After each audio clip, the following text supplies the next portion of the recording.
Saudara, kendati di tengah kemarau panjang dan pandemi COVID-19 yang berdampak pada berbagai bidang, para petani di Desa Mata Air tidak menyerah untuk terus bekerja mengolah lahan pertanian mereka sehingga mendapat hasil produksi pertanian yang memuaskan. Petani di daerah ini berhasil panen di tengah kemarau panjang dan pandemi COVID-19.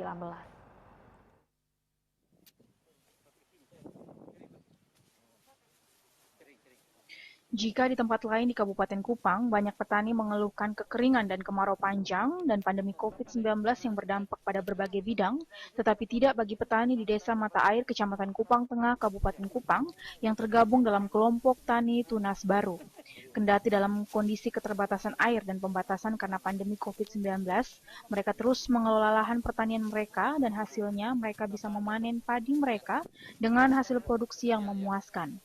Zakarias Banu, salah seorang petani dan anggota kelompok tani tunas baru Desa Mata Air, mengatakan mereka bersyukur karena padi yang ditanam juga merupakan padi jenis hibrida mapan P05 yang tahan akan hama wereng sehingga membawa berkah dan keuntungan bagi petani, di mana hasil panen yang diperoleh lebih besar jika dibandingkan dengan sebelumnya.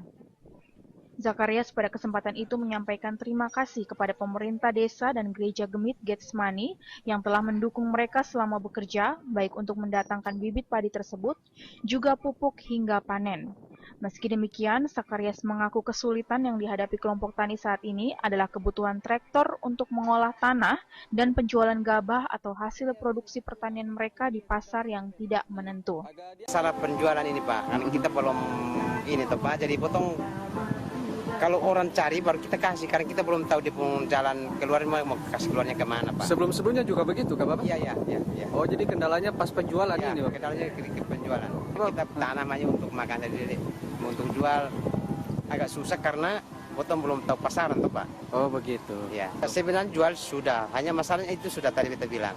Belum tahu di pemasarannya karman mau kasihnya kemana. Kecuali ke ada kenalan yang mau beli 1-2 kiri ya pasti kita kasih. Sementara itu, Wakil Bupati Kupang, Jerry Manafe, saat menghadiri panen ini, mengapresiasi para petani yang tidak menyerah tetapi terus bekerja kendati di tengah kemarau panjang dan pandemi COVID-19. Memang masih situasi kondisi alam kita yang begini panas cuacanya, tapi hari ini di Desa Mata Air kita bisa panen padi. Kita juga lihat di sini sesuatu luar biasa. Karena apa? Karena ini adalah kerjasama antara pemerintah desa juga dengan kelompok tani atau masyarakat, juga dengan gereja.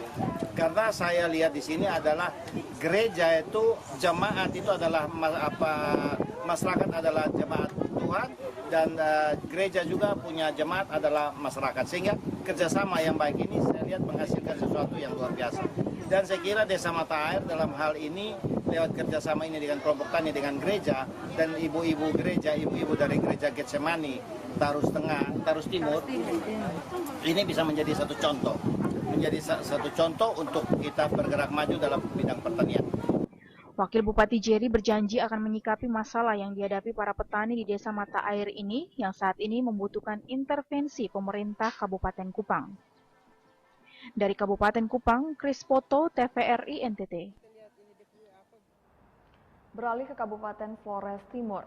Penyidik Tindak Pidana Khusus atau Tipidsus Kejaksaan Negeri Flores Timur akhirnya menaikkan status proyek pengadaan air bersih di Ile Boleng dari tingkat penyelidikan ke penyidik setelah penyidik menemukan